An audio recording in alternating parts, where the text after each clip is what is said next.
Hello? Hello, Chanda. Yes, Songeso. Yeah, you ready to podcast? Yes, I'm ready to podcast. Oh, you've seen the picture, right? Yeah, I'm staring at them right now. Or what do you think? It will be, okay, I'm really, the game of the night for me. I'm really looking forward to Senegal versus Benin. Senegal versus Benin. Yes. Hmm? Just like people had the Salamania, I think here comes the money. I'm in that mood. Like I wanted either one of them to have a high chance with the Ballon d'Or. Yeah, I'm sure if Mane wins, I'm sure it's going to be considered. But you just know Yeah, sometimes but you yes, might find Messi wins it like, guys. yeah, true. We that one is, but I think we are past that stage when everyone was like was so crazy. Instead of awarding people according to their achievements, they were just awarding to according to what they like. Not really by the names. Yeah, but okay. For me, on a global scale, Cristiano Ronaldo is bigger than Messi in terms Where? of. Oh, do you even see the comment sections when usually when on the football post on the football Reddit post? It's usually Messi fans and Cristiano fans fighting over each other, insulting each other. Barcelona fans against Real Madrid fans. It's a war zone Yeah. in there. No, but for Ronaldo, it's not only like Real Madrid fans. It's like Juventus fans, Real Madrid, and Manchester United. And for Messi, even for Messi fans are not only Barcelona fans. There are people Yeah. who support Barcelona, right? And who just support Yes. Messi. Yeah. True. Like on that. And the whole Argentina, the whole South America. Yeah. Argentina actually, Yeah. because there is some bad blood between Argentina and Brazil. I think they would rather see the award go to a European than an Argentine if you're Brazilian. Yeah. Unless otherwise, maybe you just laugh. And they got the last laugh. They won the Copa America. Who? Brazil won. Yeah, true. By the way, anyway, What do you mean by the had way? Neymar not been injured, Like, what do you mean? Or what do you say? If Neymar was injured, he wouldn't have won. no. Why? He was out. Like he's been out of the Copa America. No. Yeah, was he out in the group stages? Or was it before? In the group stages, I think he only played one match. If not, then it was just the warm up game. Ah, no, he played the warm up games. I remember, like, he tore something. Oh, yeah, the same problem. The players, like, usually when you find a recurring injury, it will mostly be related to that same spot. Yeah. Even Messi had it. Aguero suffered the same thing. Now it's Neymar, and I think he's such a high quality player. Like he's a Ballon d'Or contender. Like the first year when he moved to PSG, in my opinion, had Ronaldo not won the Champions League, I think Neymar should have won it. But we all know that they will follow the greatness of the name. Like Messi came out number 2, but remember, he only played half of the entire season, right? But he had already bagged 30 goals and had 19 assists, just half of the entire season. Like when he went to France, he was really, really on fire. The sad part is that, Cristiano Ronaldo's Real Madrid kicked out PSG, and as usual, we all know who the star man was in those 2 games. Yeah. So that's the reason. In my opinion, that's the reason why like Ronaldo was triumphant, because he won the Champions League in that year, and like we all know that's like one of the toughest football competitions. Yeah, but even before even move from the Copa America, now I was Messi complaining about the referee. Like, he should also be consistent when time, even in Champions League. Oh yeah. Like, what him just they're not going to dandaula.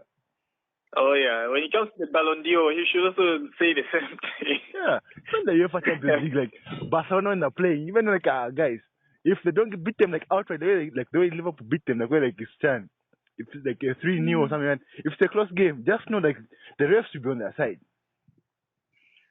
Yeah. True, but okay, in my opinion, I did not see the reason why he was arguing.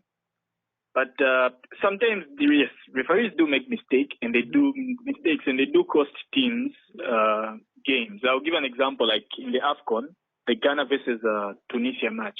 That was bad officiating. Yes, that was bad because that goal was a clear goal, but it was ruled out because of an alleged handball, right? Yeah, the referee was not. The referee was in no position to go for a hand because he was blocked by the player's back. Yeah. I don't know if the linesman also thought it was a handball, but that was no handball. It hit the chest area and shoulder area. It hit his what? His chin. His chin. Hit his what? His chin, like the bottom part of the mouth. Oh, his chin, right? Yeah, it was like just almost neck area. Yeah. So that was no handball. And his hand was like way behind, like he put his hand back intentionally because he knew that he might hold the ball unintentionally, so that he just put his hand back. Even I think, I don't get the whole thing of having VAR, right? You only use it after you get to a certain point. What's the point of using VAR then? And that's the thing, like why is it being introduced? Because like for example, Ghana, right? Yeah. Because of that same decision that was made, VAR won't be used in this coming stage of the competition. Yeah. That costed them a game. Because, I don't know, these matches are important in as much as it's a game, but like, it's a lifetime achievement, and we cannot be robbed as supporters or players themselves. We cannot be robbed of such a great opportunity to write history. Yeah, because even players themselves, they've got a short lifespan when it comes to football. If a great player, you've got like 10 years, an average player got like roughly about 5. Then if a mediocre got 2 or 3 in the national team, just imagine, you've been playing for 10 years. This is like one of the best chances you have. Like most of the teams are at the weekend stage. The favorites are out. The home nation is out. So that means like if they can go all the way, then you get booted out over a silly foul or over a silly no call. Yeah. So anyway, we're looking forward to today's game. The Senegal, Benin, and Algeria, Ivory Coast. Is it? Yeah, I think so. Nigeria is tomorrow, right? Nigeria, South Africa. Yeah, Nigeria, South Africa. So we have two Southern African teams remaining. Yeah. How many West African ones? There's Nigeria, 4 West African. Benin, Senegal. Benin, Senegal, and Ivory Coast. And 2 North African teams. Tunisia and Algeria. So I think this time around, Southern Africa has really put through, because most of the time it's Zambia. But the thing about the Southern African teams, like, they were not convincing enough. The only game they played convincingly. Oh no, for Madagascar they were convincing, but for South Africa, like, how did they get this far? Nothing like they lost the first game, right? Yeah. Then they drew the other. Then they drew both games. Yeah. And won one. I think they drew. They lost the first one, drew the second one, drew the second 2, then knocked out the favorites. Okay, that was a shock. That was impressive, but even when they played horrible in the first round, not even convincing. But guys, how did you? But they played well. I think of all the matches I've seen at this AFCON, that was my favorite, because they stepped up, like they were fearless, and they played the way people trying to win a tournament are supposed to play. They were fearless, because Egypt was also brave, in as much as it was they were at home. They did not give any chance to any team, and they played like they were the ones who visited jealously. Let me just say this. They played like they're trying to defend something jealous. So I like the way South Africa played. They really took a fair aspect. But from looking from even the match build-ups, it seemed like Egypt had already won the game. Like yes. Like they were overconfident in the sense, like, guys, this is formality. Like, but Salah on our team. Yeah. I also got that. And you remember when we were talking about over dependency of on one player? Yeah, I think they also experienced that a little bit. Okay, some other players in the squad. No, but that Trezeguet guy stepped yeah? up, like the Trezeguet guy from thing. That Yes. guy with quick footwork. Guy can play. He played excellently, and their backline, their defenders were good. I think that was the best part of the Egyptian team, the defense. The defense and that chance. And that guy, the Trezeguet guy, because he was making the moves. Like that guy also, Mosala was more like leaning back a bit, like more like he was waiting for the guy to like more like hit and more like put the defenders back. Then the guy he comes running in like more like the way he does something at Liverpool, like where like he comes running back like right behind the defenders, that kind of thing. Yeah. Runs in like behind. Yeah, I get it. Anyway, so we'll see. History has to be made. We might get an AFCON where none finalists reach the final. Apart from Madagascar, who hasn't reached the finals before? Benin. Benin has never reached the finals before. But again, that would be boring again. Watching Benin and Madagascar in the finals. Gone are the days when Madagascar was a force to reckon with. At one point, they were very good. They were like Sudan. Sudan actually won the Africa Cup at one point. And I don't know what happened. Back then, when they're like 18 playing the Africa Cup. Yeah, back then. But they were a great team. The way people look at Mali, right? Yeah. In as much as Mali, has Mali ever won the Africa Cup? No, they haven't, but they've played really well. And they usually have like a standard player from playing in Europe. One time, there's that guy who played for Barcelona. What's the guy's name, John? Keita. Yeah, Keita. Then who else? The other guy. Who else was there? Anyway, there's always they have, who is that guy? Marega, the FC Porto guy. Oh yeah, I thought he was Portuguese, but when I saw him playing, I was like, man, the guy's the Portuguese striker. I was surprised I saw him in AFCON. Like, the guy was from Mali.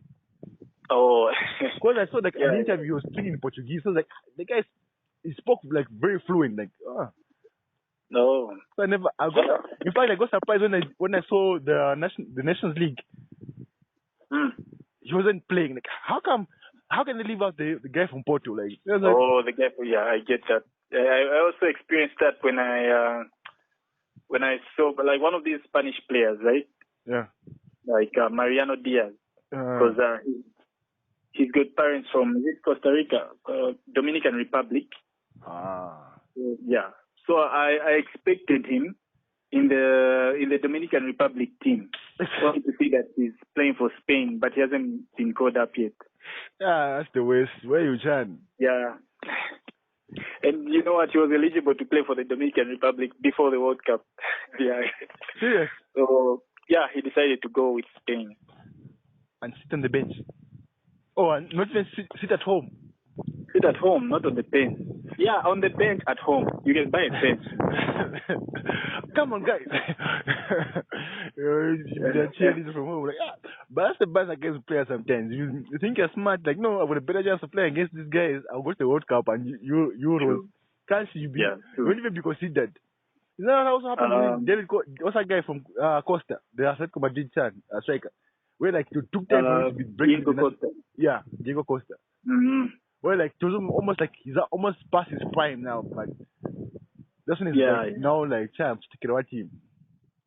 Another example, who is this guy? The name is gone. It was also the Liverpool guy, the centre back, Matip. He was called up for the AFCON, the last AFCON when Cameroon won. Yeah. Yes, and he gave an excuse. That was before FIFA. I remember that. Then Cameroon was like, you won't play, guys. They did something where more like once they took him to the court of repression, right? But this is something where like he wasn't able to play for Liverpool as well. I remember that situation. Yeah. So and guess what? They won the AFCON. Like that must have been a blow. Yeah. Like, because now I don't think they will ever call him. Didn't he come this time around? No. Would you go such a player? What about Aubameyang does the same thing. Guys, I want to come and play for the qualifiers. When they go to the last two qualifiers, like where they need the win or like they almost qualified. That's when it pops up. Guys, you rang? Yeah, I get it. But for Aubameyang, it's a bit different because what do you mean it's a bit different? He's okay. We can call him as a great player in their squad. In the I don't think those guys. Gabon never had a player. The thing is, a great player because he scores goals. But for defenders, had to try and get the defender's greatness sometimes. Because sometimes when like they don't score, apart from like Van Dijk, like there's always that great. Listen, there's a standard defender, right? Okay, if he's a defender scores goals, right? This consider him a great defender. But if you don't score goals, but you're good at your job, it's hard for to label the great defender in a sense. Like. Yeah, true. If your goal tally is not like Sergio Ramos, right? Yeah. Who is arguably been the best centre back in the past like 5-6 years. He's been, I think he's got over 100 goals for both club and country. That's a lot. That's a big number for okay. Before he became a centre back, he was a right back. So yeah, so he gets more time going forward. I can get that. But yeah, it's true what you've mentioned. Like people will judge you on goal scoring in terms of football, and the way Luka Modric, right? People were like, he does not deserve to win the Ballon d'Or. How many assists does he have? Messi has got blah blah blah assists. How many goals does he have? Messi was the top goal scorer. Even Barcelona actually released a statement where they were like, they mentioned every achievement he had. Won the Copa America. Won the Copa del Rey. Won the La Liga. Scored blah blah blah goals. They did this. Then they were like, we know he's the best in the world ever. Oh. Yeah, like more when Luka Modric was announced as the winner of the Ballon d'Or. In my opinion, yes, I feel like trying to be petty. Yes, okay, that was a bit petty. Not that I'm a Real Madrid fan, but okay, they had a point in their eyes. But maybe it's hard to see things in other people's eyes. You only have eyes. If you only see through one. Was Kante on the shortlist as well? Yeah, he was on the shortlist. Yes, deservedly. Hazard was there. I think he was the 5th player as well. Kante was on the shortlist, like the final 10. Modric, where Modric stood out. Modric doesn't bag many goals and many assists, but according to that was the World Cup season, and usually, if you play exceptionally well in the World Cup, definitely the Ballon d'Or will be right around the corner for you, because they have to show like the toughest competition in that year. The World Cup. But the thing was like it seemed a bit unfair. Like, okay, usually when you come out second, right, you never win the Ballon d'Or, right? You always pick the guy from the winning team. Yeah, usually. But I think once in a long time, this was the first time they actually picked a player from a non-winning team.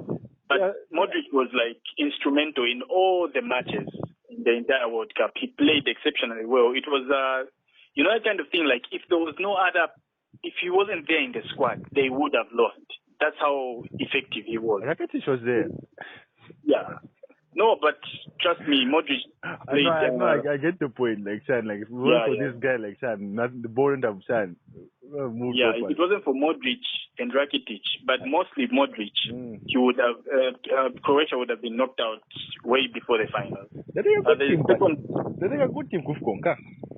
Yeah, they have a very strong team there. It's the same thing with Serbia. Serbia has got a strong team, but I don't know. I think they just haven't found chemistry. But if you look at their stars, they are like top of their line. Didn't you buy a Serbian striker? Yeah, Luka Jovic.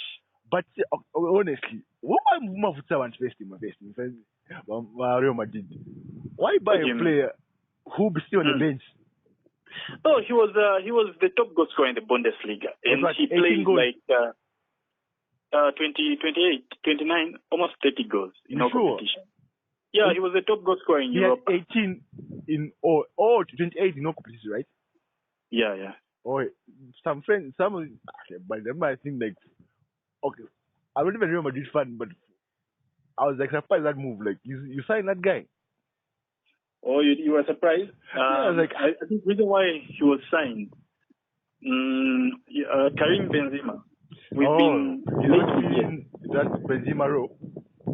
Yes, he plays. I think of all the number 9s in the world right now, he's the only one who plays more like a false nine kind of player who comes in deep, orchestrates. Because I think people who are, Benzema was overshadowed by Ronaldo because of the goals Ronaldo was bagging.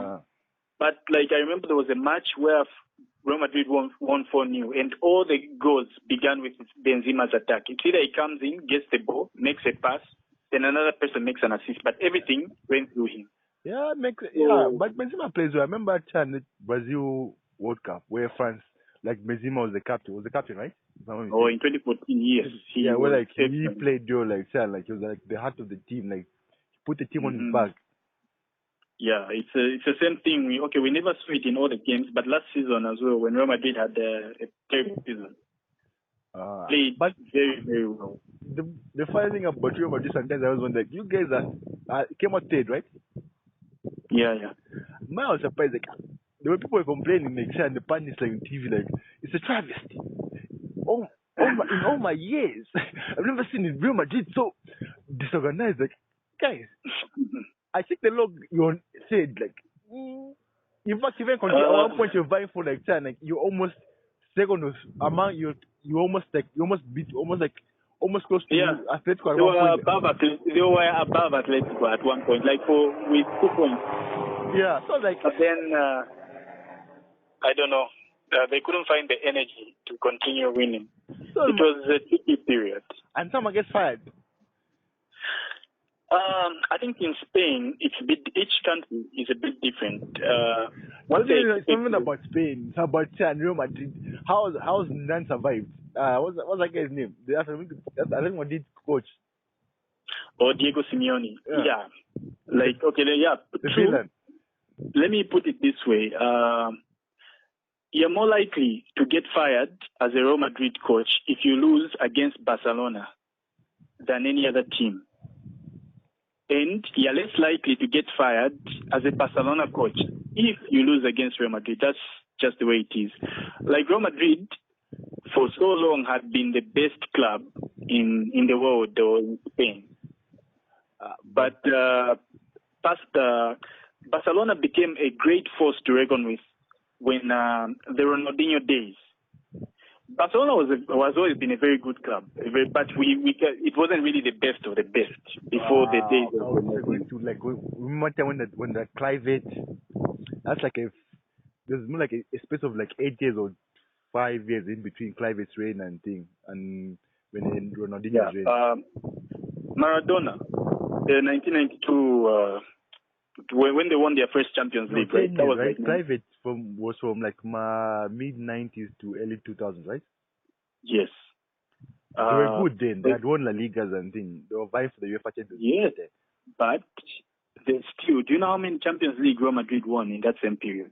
How many Real Madrid still? What you don't even go that far. You had the dry spell of Shan winning the UEFA Champions League. The time you won the Champions League was when years, yeah. So you can say Chan, you're on the same part. You're on the same level. You're fighting each other with Real Madrid. Because that time when the Figo switched teams,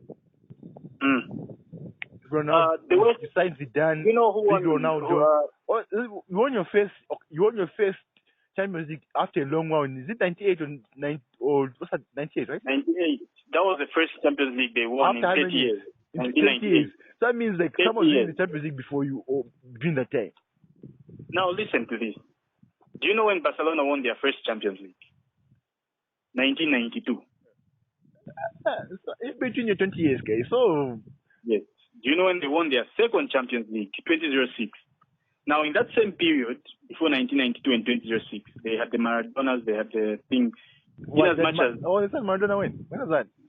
That was in 80s to the early 90s. The boy was high on coke. Those are his coke years. You think you can play soccer? We're not the ones who told them to. But the thing is, Real Madrid was not winning the Champions League, but they won more La Liga games than Barcelona in that same time period. Real Madrid had always been the best club in Spain. Actually, even the stats now, 3 in 5 people in the entire Spain are likely to support Real Madrid than Barcelona. Yes. This is what I'm saying. Barcelona became a great club. Okay, well, it depends what we define by great. Like, okay, Barcelona became like a team that's almost unbeatable. I think that's good that the day and age we live in, kind of social media era. Because right now, like, it's all in your face, guys. Stats No, not up. really. Even before that, the 2006 period, like they really became dominant. I'm not denying that Real Madrid was playing good football, but for you to say that they were the best team on that time, like, that's why I disagree. Because you had the dry spell. Dude, numbers don't lie. The dry spell was in the Champions League, but never in the league in La Liga. We used to like. Once you so what you call this La Liga, you win two, they win one. Yeah, like the way it is, right? The difference, like, don't you have 38 Champions League, La Liga titles? Then have like 35 or 32 or something like that. No. We have about 8 or 9 more than them. So I mean, La Liga. Right? They've got 38. The competition that Barcelona has won the most is Copa del Rey. They have like 30 or 31. The Real Madrid has like 18 or 19. 17, 18, 19, one of them. Copa del Rey, it's not. I don't know why they don't respect it, and I hate that Real Madrid does not respect other trophies. Like the way they concentrated on the Champions League now. Yeah. I don't know. It's Champions League or bust. But do you think Zidane will win the Champions League again? But if Pogba comes, and because already Neymar was offered to Real Madrid for the same price he went to PSG for, but they cannot afford him because they really want to get Pogba. Like he's their number one on their list. If Pogba comes, and in the next 2 years Mbappe also comes, it's highly likely. But still, will you wait for Mbappe to come? Yeah, Mbappe himself, even the president of PSG said it would be impossible to make him renew his contract. When is his contract extension? Next year? In the next 4 years, I think. So he'll probably be 23 or 24, like in his prime. Let's not bet your life on it. There's injuries in football. Anyway, back to the AFCON. Last time, at your predictions, I know you're a betting man. Yeah.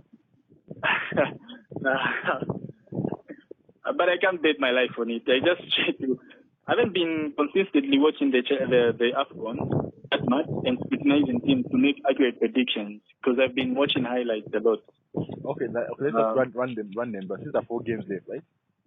Yes, but I think Senegal go through. The Senegal game, Benin, Senegal go through, right? Yes, I think Senegal will go through. The South Africa Nigeria game, who's going to go through? That one will be difficult. It will be a tough one, but I think Nigeria just has that extra creativity to break down any defense and go through. I think they seem slow. The Nigerians seem slow. Yeah, okay, this competition, but they do have that quality. That's the thing. You never know. One of their players might be having a good day, like Musa or maybe Iwobi. Iwobi finds his Arsenal form. Yeah, maybe. He left to South London. You never know who comes. The problem with these South Londoners. Yeah. But being is Ghana from here. Like, we came out first.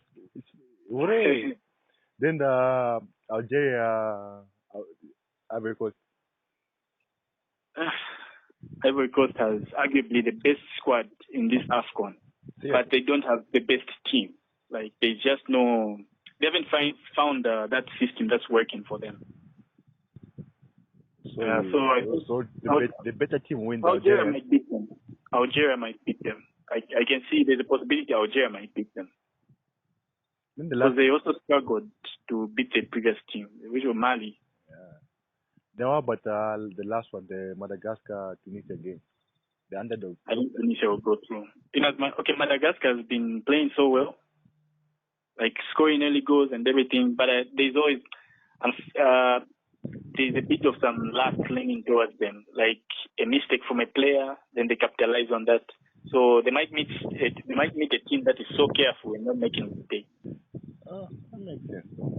But they're playing great football. They've really impressed. They've put the Southern African name back in the mix.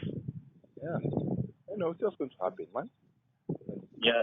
So it's a wrap for today. Okay. Anyway, all the best. We hope the trophy will come to Southern Africa. Anyway, you said. Oh, sure.